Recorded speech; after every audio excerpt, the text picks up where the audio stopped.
والصلاة والسلام علی رسولہ الکریم اما بعد فاعوذ باللہ من الشیطان الرجیم بسم اللہ الرحمن الرحیم جزا اللہ عنا محمد ما هو اہلہ صدق اللہ العظیم۔ سامعین کرام، حاضر ہیں ایک نئے سبق کے ساتھ۔ امید ہے آپ سب خیریت سے ہوں گے۔ میں آپ سب کو اپنے یوٹیوب چینل ترجمہ تفسیر پر خوش آمدید کہتی ہوں۔ السلام علیکم ورحمۃ اللہ وبرکاتہ۔ سامعین کرام، شروع کرتے ہیں آج کا سبق ہمارا چل رہا ہے سورہ بقرہ کا رکوع نمبر 16۔ پچھلے سبق میں ہم نے سورہ بقرہ کے رکوع نمبر 16 اور آیت نمبر 134 تک پڑھا تھا۔ آج پڑھیں گے ہم آیت نمبر 135 سے۔ بسم اللہ الرحمن الرحیم۔ وقالو، اور کہا انہوں نے، کونو، ہو جاؤ، ہودن او نصارا، یہودی یا نصرانی، تہتدو، تم ہدایت پاؤ گے۔ قل، فرما دیجئے، بل ملت ابراہیم حنیفہ، ہم نے مذہب اختیار کر لیا ہے ابراہیم علیہ السلام کا، حنیفہ جو کہ یک طرفہ ہے، وما کان من المشرکین، اور نہیں ہے وہ مشرکین میں سے۔ قولو، تم کہہ دو، آمنا باللہ، آمنا، ہم ایمان لائے، باللہ، اللہ پر، وما، اور اس پر، انزل الینا، جو نازل کیا گیا ہماری طرف، وما انزل، اور جو کچھ نازل کیا گیا، الی ابراہیم، ابراہیم علیہ السلام کی طرف، و اسماعیل، اور اسماعیل علیہ السلام کی طرف، و اسحاق، اور اسحاق علیہ السلام، و یعقوب، اور یعقوب علیہ السلام کی طرف، والاسباط، اور ان کی اولادوں کی طرف، وما، اور جو کچھ اوتیا، دیا گیا، موسیٰ، موسیٰ علیہ السلام کو، و عیسیٰ، اور عیسیٰ علیہ السلام کو، وما اوتی النبیون، اور جو کچھ دیا گیا نبیوں کو، من ربہم، ان کے رب کی طرف سے، لا نفرق بین احد منہم، لا نفرق، ہم نہیں فرق کرتے، بین احد منہم، ان میں سے کسی کے درمیان بھی، ونحن لہ مسلمون، اور ہم اسی کے فرما بردار ہیں، ہم اسی کے ماننے والے ہیں۔ یہاں آیت مبارکہ میں کس چیز کا ذکر آ گیا کہ وقالو کونوا ہودن او نصارا، یعنی کہ جو یہود تھے وہ کہتے تھے کہ تم یہودی ہو جاؤ، تہتدوا، تو تم ہدایت پاؤ گے۔ جو نصارا تھے وہ کہتے تھے کہ تم نصارا ہو جاؤ تو تہتدوا، تم ہدایت پاؤ گے۔ یعنی کہ یہودیوں کے نزدیک صرف جو ہے یہودیوں کا دین وہی اصل دین تھا، راہ ہدایت والا۔ جو نصارا تھے ان کے نزدیک جو عیسائی ہو جائے گا وہی راہ راست پر آئے گا۔ تو قل بل ملت ابراہیم، اللہ پاک فرما رہی ہیں کہ اے اللہ کے نبی صلی اللہ علیہ وسلم، آپ فرما دیجئے کہ ہم نے کس کے مذہب کو اختیار کر لیا ہے؟ ابراہیم علیہ السلام کے مذہب کو، جو کہ کیا ہے؟ حنیفہ، یک طرفہ ہے۔ یک طرفہ یعنی کہ تمام معبودان باطل جتنے بھی ہیں سب کی تردید ہے، صرف اور صرف ایک معبود کو ماننے والے ہیں وہ، وما کان من المشرکین، اور وہ نہیں ہے مشرکین میں سے، یعنی ابراہیم علیہ السلام شرک کرنے والوں میں سے نہیں تھے۔ تم لوگ تو کیا ہو؟ مشرک ہو۔ مشرک ایسے کہ جس طرح حضرت عزیر علیہ السلام جو اللہ کے پیغمبر تھے، اللہ کے نبی تھے، یہود ان کو معاذ اللہ اللہ کا کیا کہتے تھے؟ بیٹا۔ نصارہ نے حضرت عیسیٰ علیہ السلام کو اللہ کا بیٹا قرار دیا، معاذ اللہ۔ جو مشرکین تھے وہ فرشتوں کو اللہ کی بیٹیاں کہا کرتے تھے۔ تو ان ساری چیزوں سے جو ہے وہ کیا ہے؟ ان ساری چیزوں سے انکار کرنے والا ایک یک طرفہ دین ہے، جو کہ صرف اور صرف کس کی پیروی کرتا ہے؟ کس کی اتباع کرتا ہے؟ اللہ تبارک و تعالیٰ کی، جو کہ وحدہ لا شریک ہے۔ دوسری چیز ہے کہ اولاد یعقوب علیہ السلام کو قرآن پاک نے لفظ اسبات سے تعبیر فرمایا ہے۔ اسبات سبت کی جمع ہے، سبت کہتے ہیں قبیلہ اور جماعت کو۔ ان کو سبت کہنے کی وجہ یہی بتائی گئی ہے کہ یعقوب علیہ السلام کے جو بیٹے تھے، جس کا تذکرہ پیچھے سے بھی چلتا رہا ہے سبق میں، کہ حضرت یعقوب علیہ السلام کے 12 بیٹے تھے، ہر بیٹے کا جو اولاد ہوئی ان کی، وہ ایک مستقل قبیلہ بن گیا تھا۔ تو یہاں پر اسی چیز کا ذکر ہے کہ حضرت ابراہیم علیہ السلام، اسماعیل علیہ السلام،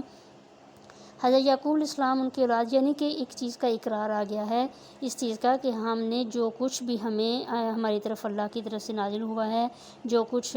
تمام انبیاء پر نازل ہوا تھا، جس میں ابراہیم علیہ السلام، اسماعیل علیہ السلام، اسحاق علیہ السلام ان کی اولادیں ہیں، اور موسیٰ، عیسیٰ، ان تمام انبیاء کو جو کچھ اللہ تعالیٰ نے نازل دے کر بھیجا تھا، ان کے لیے جو کچھ ان کی طرف نازل ہوا تھا، ہم اسی کی پیروی کرتے ہیں۔ لا نفرق بین احد منہم، تو ہم ان میں سے کسی ایک کے درمیان بھی فرق نہیں کرتے، یعنی اللہ کی طرف سے جتنی آسمانی کتابیں آئی ہیں، جتنے انبیاء ہیں، کسی ایک کے درمیان بھی ہم فرق نہیں کرتے۔ فَإِنْ آمَنُوا بِمِثْلِ مَا آمَنْتُمْ بِهِ فَقَدِ اهْتَدَوْا، فَإِنْ آمَنُوا، پس اگر وہ ایمان لے آئیں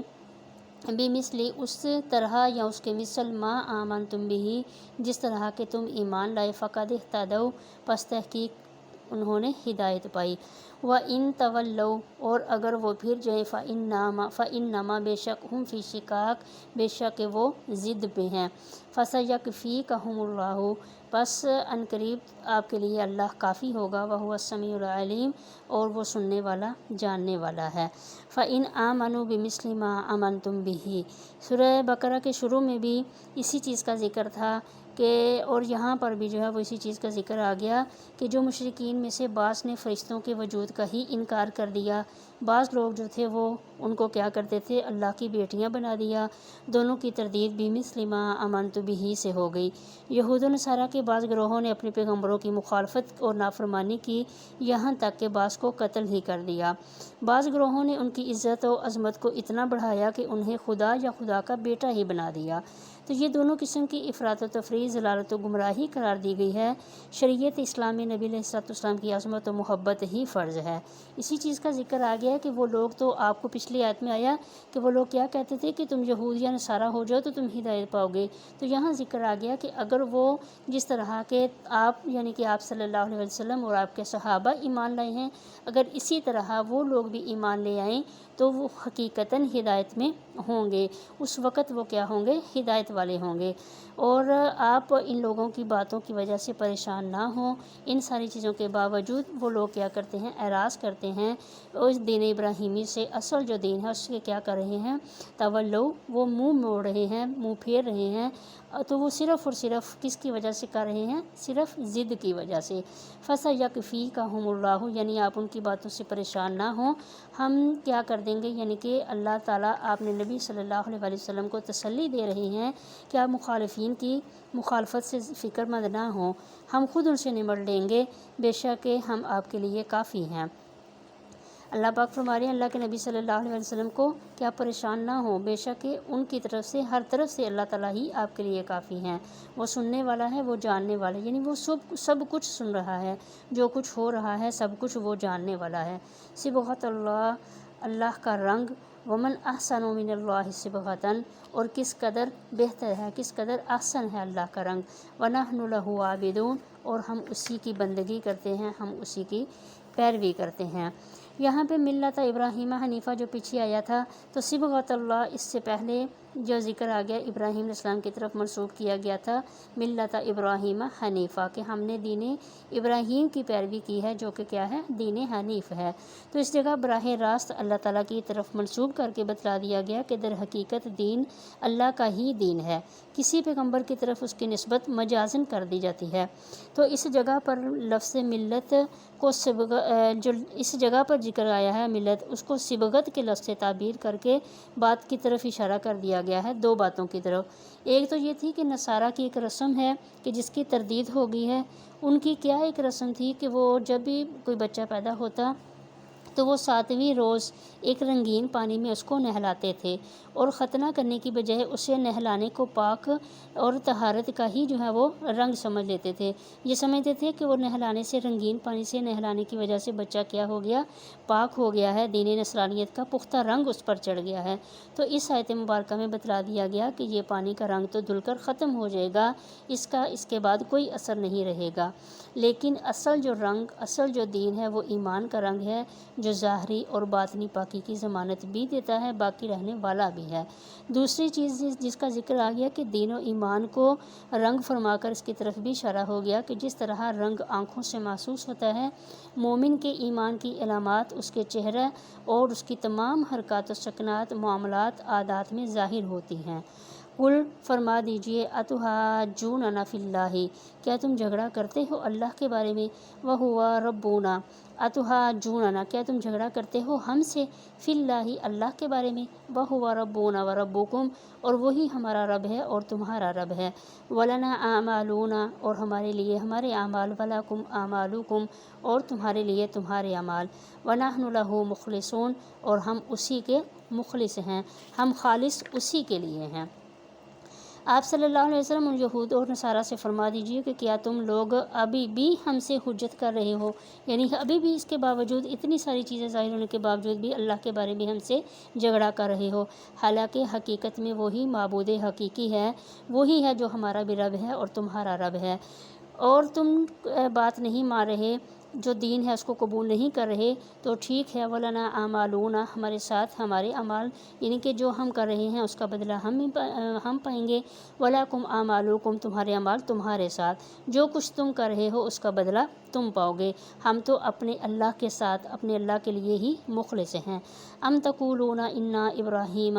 کیا تم لوگ کہتے ہو انا ابراہیم، بے شک ابراہیم علیہ السلام، و اسماعیل علیہ السلام، و اسحاق علیہ السلام، و یعقوب علیہ السلام، والاسباط، اور ان کی اولاد، کانوا ھوداً او نصارا، کیا وہ یہودی تھے یا نصرانی تھے؟ قل، کہہ دیجئے، اانتم اعلم، کیا تم زیادہ جانتے ہو، ام اللہ، یا اللہ، ومن اظلم، اور کون زیادہ ظالم ہوگا، ممن، اس شخص سے، کتم شہادتاً، جس نے چھپائی گواہی، عندہ من اللہ، جس نے چھپائی گواہی عندہ من اللہ، جو ثابت ہو چکی اللہ کی طرف سے، وما اللہ بغافل عما تعملون، اور اللہ تعالیٰ غافل نہیں ہے ان اعمال سے جو تم کرتے ہو۔ یہاں پر اسی چیز کا ذکر آ گیا، ان لوگوں سے کہا جا رہا ہے، خطاب پھر اہل کتاب سے ہی ہے، کہ جب ہمارے اور تمہارے درمیان اللہ کی ذات و صفات کا معاملہ صرف جھگڑا ہی نہیں، کم از کم ہمیں اس کی وحدانیت اور پر بالاتفاق قائم رہنا چاہیے، کہ جس طرح تمہارا رب ہے اسی طرح ہمارا بھی رب ہے۔ اب یہاں بھی اس چیز کا ذکر آ گیا، ان کو جو کہا گیا ہے کہ اس آیت میں بھی خطاب اہل کتاب ہی ہیں، کہ حقیقت میں یہ ایک بہتان تراشی ہے، الزام لگاتے ہو، یعنی وہ تم لوگ کیا کہتے ہو کہ کیا حضرت ابراہیم علیہ السلام، اسماعیل علیہ السلام، اسحاق علیہ السلام، یعقوب علیہ السلام، یہ تمام لوگ جو تھے کیا وہ یہودی یا نصرانی تھے؟ حالانکہ ایسا کچھ بھی نہیں ہے، یہ بالکل محض کیا ہے، ایک محض بہتان ہے۔ پھر فرمایا کہ ان لوگوں سے زیادہ ظالم کون ہو سکتا ہے جو اللہ تعالیٰ کی کسی شہادت کو محض پوشیدہ رکھے۔ وہ شہادت، وہ گواہی کیا تھی کہ دین اسلام ہی مذہب حق ہے، دوسرا تھا کہ حضرت ابراہیم علیہ السلام، اسماعیل، اسحاق، یعقوب علیہ السلام اسی دین اسلام کے داعی تھے، اسی کی طرف بلانے والے تھے، تیسری چیز تھی کہ عرب میں آباد بنی اسماعیل میں نبی آخر الزمان مبعوث ہوں گے۔ عہد نبوی میں یہ شہادت علماء یہود چھپاتے تھے، حالانکہ یہ شہادت صریحتاً ان کی آسمانی کتاب میں مذکور تھی، اس کے باوجود بھی کیا تھے، ان چیزوں کو وہ چھپاتے تھے۔ تو تمہیں خبردار کر دینا چاہے، تم جو ہے وہ ان چیزوں سے خبردار رہنا چاہیے کہ اللہ تعالیٰ تمہارے اعمال سے بے خبر نہیں ہے، بلکہ وہ پوری طرح باخبر ہیں ان تمام اعمال سے جو تم کرتے ہو، اور اس کا بدلہ بھی تمہیں آخرت میں ضرور دیا جائے گا۔ پھر جو ہے وہ کیا فرما دیا کہ اسی چیز کا ذکر آ گیا کہ تلک امۃ قد خلت لہا،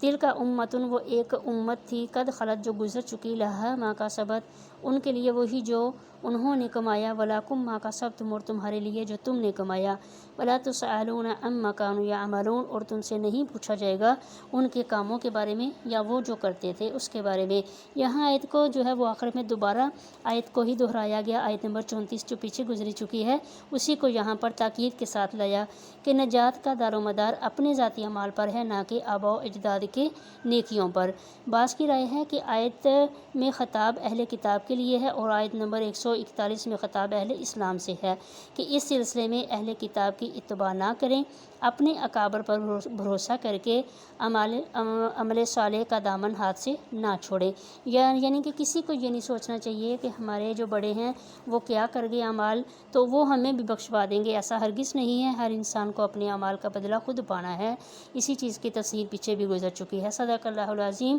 اللہ کا شکر ہے، الحمدللہ آج ہمارا پہلا پارہ مکمل ہوا۔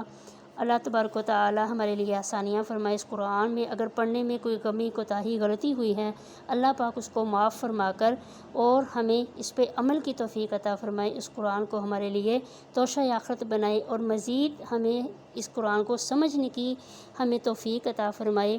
اور عمل کی توفیق عطا فرمائے۔ حاضر ہوں گے انشاءاللہ ایک نئے سبق کے ساتھ، تب تک کے لیے اجازت۔ السلام علیکم ورحمۃ اللہ وبرکاتہ۔